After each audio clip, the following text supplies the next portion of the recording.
नमस्कार दोस्तों, स्वागत है आपका देवभूमि करियर पॉइंट में। तो देखिए दोस्तों, उत्तराखंड के प्रमुख साहित्यकार भाग 21 है आज। और इसमें देखेंगे उत्तराखंड के एक और महत्वपूर्ण साहित्यकार को, विद्यासागर नौटियाल जी। कुछ महत्वपूर्ण परीक्षा उपयोगी फैक्ट देखेंगे इनके बारे में, जहाँ से क्वेश्चन बनते हैं यूके ट्रिपल एससी के एग्जाम में।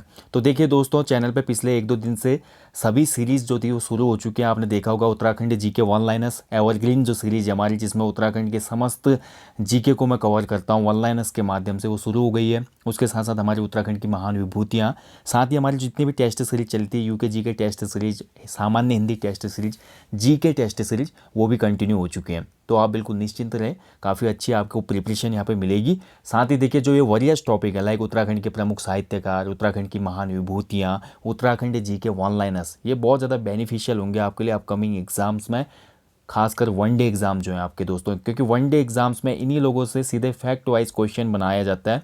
और उसमें अगर आपने पढ़ा नहीं है तो बहुत बड़ा कन्फ्यूजन हो जाता है। ठीक है, तो अच्छे से इन टॉपिक्स को देखिए और जितने भी की पॉइंट या फैक्ट बताए जाते हैं उनको नोट कीजिए आप लोग। तो चलिए देखेंगे आज उत्तराखंड के प्रमुख साहित्यकार में विद्यासागर नौटियाल जी के बारे में। तो जब जैसा अमूमन हर वीडियो में हम करते हैं, सबसे पहले देखते हैं जीवन परिचय। ओके, तो विद्यासागर नौटियाल जी का जन्म हुआ था 29 सितंबर 1933 को दोस्तों। ठीक है, 29 सितंबर 1933 को इनका जन्म हुआ।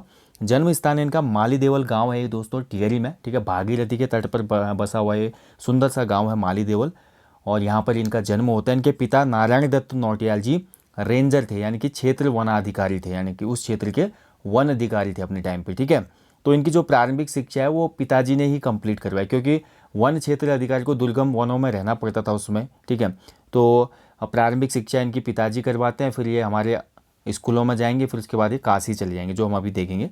तो इनकी हायर जो एजुकेशन है दोस्तों, इन्होंने साहित्य में एमए किया दोस्तों, अंग्रेजी साहित्य में। पेशा जो रहा इनका दोस्तों, राजनेता भी रही है और साथ ही साहित्यकार भी रहे, और देखा जाए तो एक भूमिगत तरीके से आंदोलनकारी भी रहे। ठीक है, और सामंतशाही जो हमारी सरकार थी ना, उसमें सामंतशाही जो व्यवस्था चल रही थी टिहरी रियासत में, उसका भी विरोध करते हैं हमारे विद्यासागर नौटियाल जी। और इनके पार्टनर बनते हैं शहीद नागेंद्र शकलानी जी, जो हम जानेंगे आगे। तो पेशा क्या हो जाएगा इनका, साहित्यकार और राजनेता का। बहुत चुनाव लड़े इनने, एक ही बार जीत मिलती है, और बहुत से चुनाव हार भी जाते हैं अपनी लाइफ में। ठीक है, तो चलिए आगे देखते हैं इनके बारे में और कुछ महत्वपूर्ण बातें। तो इनके पिता, जैसा कि मैं बता चुका हूँ, वन अधिकारी थे। तो वन अधिकारी पिता नारायण दत्त के द्वारा प्रारंभिक शिक्षा इनको दी गई, यानी कि पहले जो प्रारंभिक शिक्षा थी उसके लिए कोई प्राइमरी स्कूल वगैरह नहीं गई है। जितनी भी प्रारंभिक शिक्षा हुई पिताजी ने करवाई घर पे। ठीक है, उसके बाद ये गए प्रताप इंटर कॉलेज में। दोस्तों आपको मैं बता चुका हूँ, प्रताप जो स्कूल था ना, प्रताप स्कूल की स्थापना किसने की थी, प्रताप शाह के द्वारा हुई थी। टिहरी में अंग्रेजी शिक्षा की शुरुआत किसने की, प्रताप शाह ने करवाई थी। ठीक है, प्रताप शाह ने सबसे पहले प्रताप जूनियर हाई स्कूल खोला। कौन सा स्कूल खोला, प्रताप जूनियर हाई स्कूल। ठीक है, उसके बाद हमारा कौन आता है, कीर्ति शाह आता है। कीर्ति शाह इस जूनियर हाई स्कूल को क्या बना देता है, प्रताप हाई स्कूल बना देता है। उसके बाद हमारा नरेंद्र शाह आता है, तो नरेंद्र शाह इस प्रताप हाई स्कूल को आगे अपडेट कर देता है किसमें, प्रताप इंटर कॉलेज में। ठीक है, तो यहाँ पे प्रताप हाई स्कूल होगा हमारा, इंटर कॉलेज तो नहीं होगा, क्योंकि 1933 की बात हो रही है। 1940 के आसपास ये प्रताप इंटर कॉलेज बनता है। इसको स्कूल ना अपडेट होता है, अपग्रेड होता है बोल सकते हैं। ठीक है, अपग्रेड।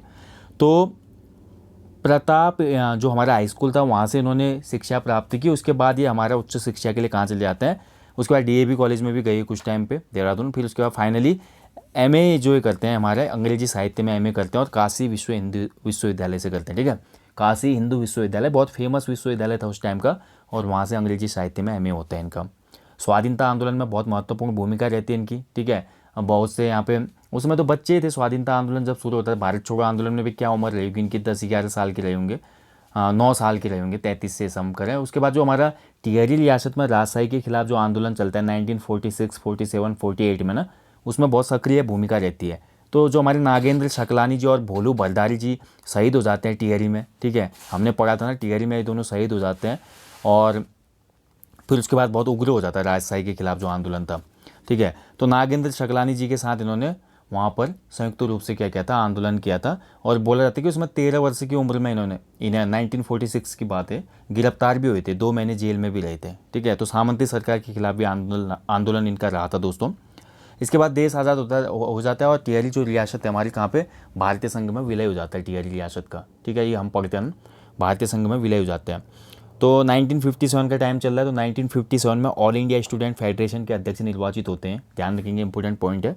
तो ऑल इंडिया स्टूडेंट फेडरेशन के अध्यक्ष कब निर्वाचित हुए विद्यासागर नौटियाल? तो हमारे 1957 में हुई है। ठीक है।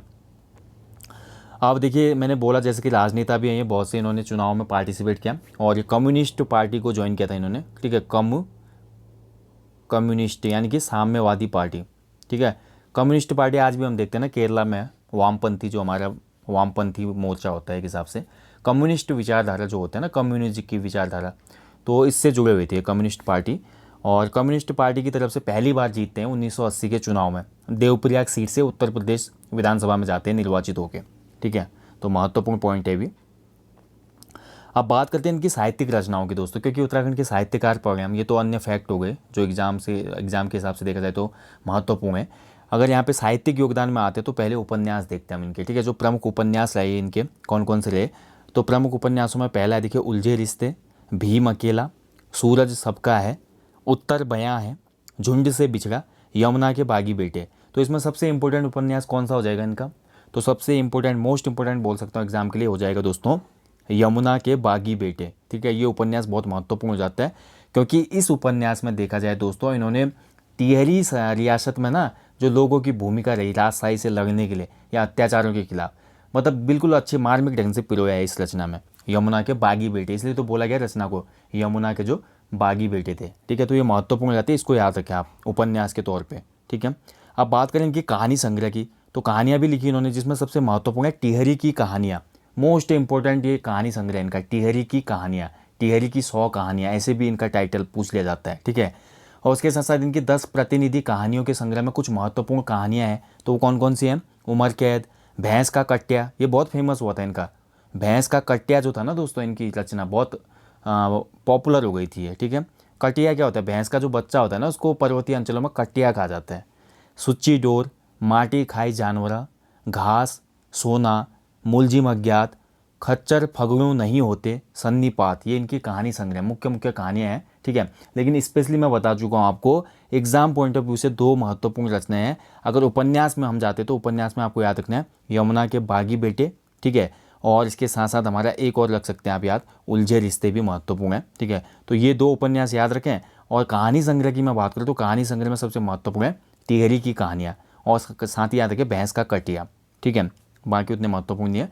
और आत्मकथा की बात करा जाए दोस्तों तो आत्मकथा तो एक ही है, बहुत इंपॉर्टेंट है, मोहन गाता जाएगा। ठीक है, बहुत ज़्यादा महत्वपूर्ण ये रचना है दोस्तों, मोहन गाता जाएगा, ये याद रखें, ये एक आत्मकथा है इन्होंने लिखी जो।